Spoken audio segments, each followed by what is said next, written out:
Hello everyone, welcome back to my YouTube channel again. I am Rekha Saini और आज की इस वीडियो में हम लोग पढ़ने वाले हैं नरेशन के बारे में, जिसको हम लोग नरेशन को अपने दूसरे नाम से भी जानते हैं, जिसको कहते हैं हम लोग रिपोर्टेड स्पीच।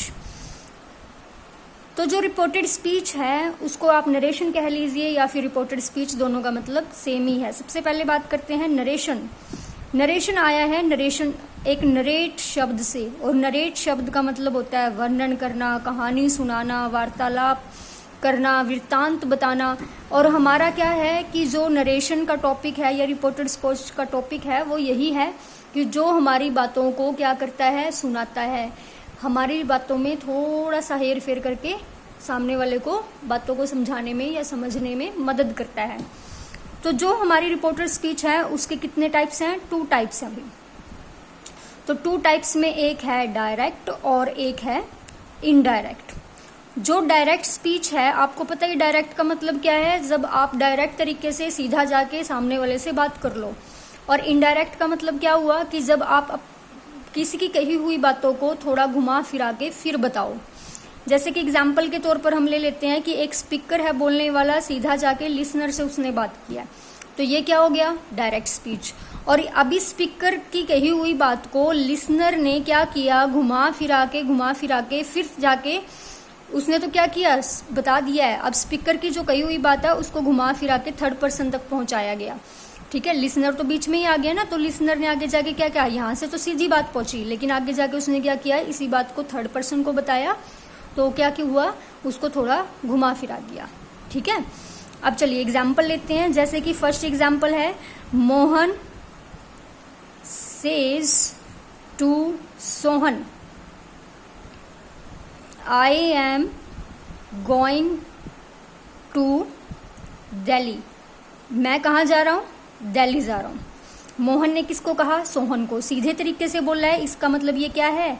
डायरेक्ट स्पीच है। ठीक है, उसने क्या कहा? I am going to Delhi.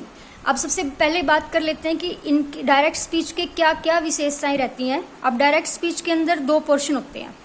एक तो क्या है? रिपोर्टिंग वर्ब, और एक क्या है? Reporting speech. रिपोर्टिंग स्पीच में हम लोग हमेशा वो बात रखते हैं जो हम कहते हैं। जैसे इसमें क्या कहा है? I am going to Delhi, इसको रखा। और रिपोर्टिंग वर्ब में किसने किसको बात कही वो रखा जाता है। क्लियर यहाँ तक? रिपोर्टिंग वर्ब और रिपोर्टेड स्पीच को अलग करने के लिए कॉमे का प्रयोग किया जाता है। ठीक है, और हमारी रिपोर्टेड स्पीच को हम लोग इन्वर्टेड कॉमाज में बंद करते हैं। क्लियर? ये हमारे डायरेक्ट स्पीच के क्या हैं? कुछ फीचर्स हैं, कुछ विशेषताएं हैं। जब हम इसी सेंटेंस को इनडायरेक्ट में चेंज करते हैं तो ये हमारा बन जाएगा, Mohan tells Sohan that he is going to Delhi। ठीक है, अब मोहन ने सोहन को बताया कि वह दिल्ली जा रहा है। कौन जा रहा है दिल्ली? मोहन ही जा रहा है। अगर यहाँ पर I am going to Delhi होता तो क्या हो जाता? तब मोहन की बात को हूबहू और ये चीज क्या हो जाती? हमारी थोड़ी सी गड़बड़ा जाती। क्लियर यहाँ तक? अब देखिए इन दोनों में क्या चेंजेस हुए हैं। जब हमने डायरेक्ट से इनडायरेक्ट में चेंज किया तो हमने सेज टू को क्या बना दिया? टेल्स बना दिया। कोमा और इन्वर्टेड कोमा को हटाने के लिए हमने किसका प्रयोग किया है? दैट का प्रयोग किया है। क्लियर यहाँ तक?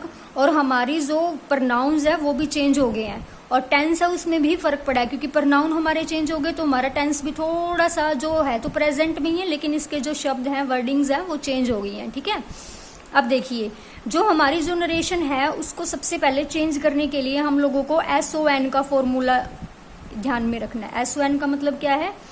Subject object no change. ये 1 2 3 क्या है? 1 है फर्स्ट पर्सन प्रनाउन, 2 है सेकंड पर्सन, 3 है 3rd पर्सन प्रनाउन। तो फर्स्ट पर्सन प्रनाउन कौन कौन से होते हैं? आई और वी। और सेकंड पर्सन कौन सा है? यू। और 3rd पर्सन कौन सा है? ही, शी, इट, दे। अब ये कह रहा है कि जब हमारे फर्स्ट पर्सन प्रोनाउन होंगे तो वो सब्जेक्ट के अकॉर्डिंग चेंज होंगे, जब हमारा सेकंड पर्सन प्रोनाउन होगा वो हमारे ऑब्जेक्ट के अकॉर्डिंग, और जो हमारे थर्ड पर्सन होंगे तो वो नो चेंज रहेंगे, जो है वही रहने वाले हैं।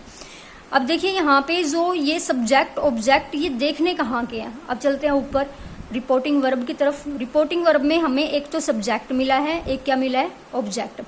जो हमारे रिपोर्टेड स्पीच का सब्जेक्ट रहेगा आई, जो क्या है हमारा क्या है फर्स्ट पर्सन प्रोनाउन, वो किसके अकॉर्डिंगली चेंज हुआ, वो हमारा हुआ रिपोर्टिंग वर्ब के सब्जेक्ट के अकॉर्डिंगली, ठीक है। और रिपोर्टिंग वर्ब का सब्जेक्ट कौन था, मोहन। मोहन क्या है, एक लड़का है, और लड़के के लिए हम क्या यूज करते हैं, ही यूज करते हैं। अब आपको समझ आया होगा कि आई से ही कैसे चेंज हो गया, क्लियर यहाँ तक। अगर मान लो यहाँ पर यू होता तो यू किसके अकॉर्डिंगली चेंज होता है, सोहन के अकॉर्डिंगली, क्योंकि SON का फॉर्मूला क्या कहता है, अगर सेकंड पर्सन प्रोनाउन है तो हम लोग ऑब्जेक्ट के अकॉर्डिंगली चेंज करेंगे। तो यू किसके अकॉर्डिंगली, सोहन के अकॉर्डिंग, और सोहन भी क्या है एक लड़का है, और लड़का होता तब भी क्या हो जाता, ही हो जाता, क्लियर। चलिए अगर आपको ये फॉर्मूला समझ आया है तो बहुत अच्छी बात है। नेक्स्ट वन की तरफ बढ़ते हैं। तो नेक्स्ट वन क्या है कि जो हमारा सिंपल सेंटेंसेस हैं नरेशन में, जो सिंपल सेंटेंसेस हैं या असर्टिव सेंटेंसेस है, जिनके पीछे हम लोग क्या लगाते हैं, फुल स्टॉप। क्या लगाते हैं, फुल स्टॉप। जिस भी सेंटेंस के पीछे फुल स्टॉप आया है वहां पर हम लोग चेंज करने के लिए, जैसे कि डायरेक्ट स्पीच सी और इन्वर्टेड कोमा और कोमा को हटाने के लिए किसका प्रयोग करते हैं, दैट का प्रयोग करते हैं, क्लियर यहाँ तक।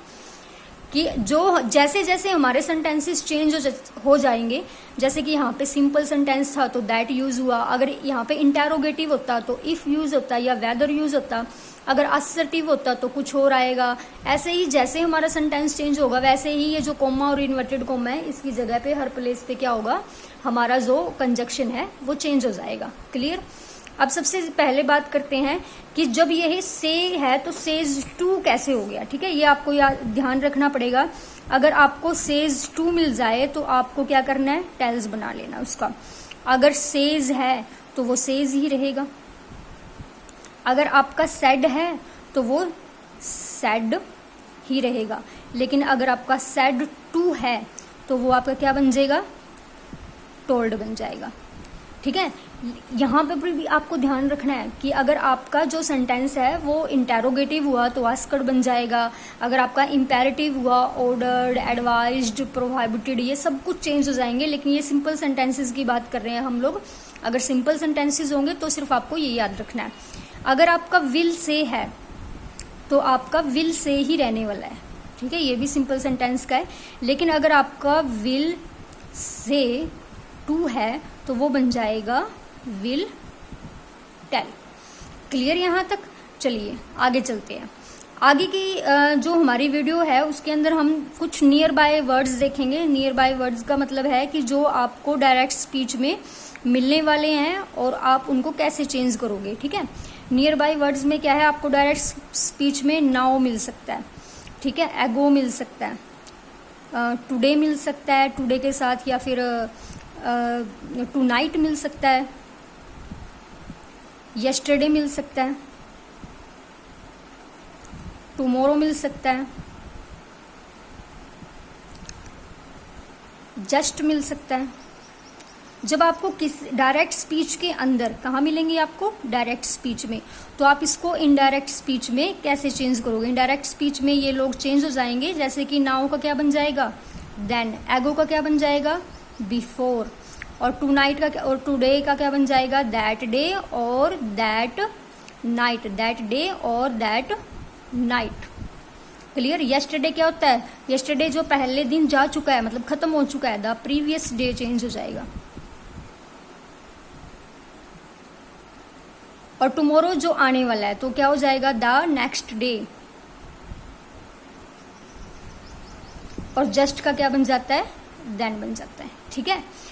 तो आपको ये वाले जो वर्ड्स हैं वो याद करने पड़ेंगे। थोड़ा सा ध्यान आपको इधर देना है। SON का फॉर्मूला नरेशन के हर एक पोर्शन में काम आने वाला है, तो आपको वहां पे भी खास ध्यान देना है।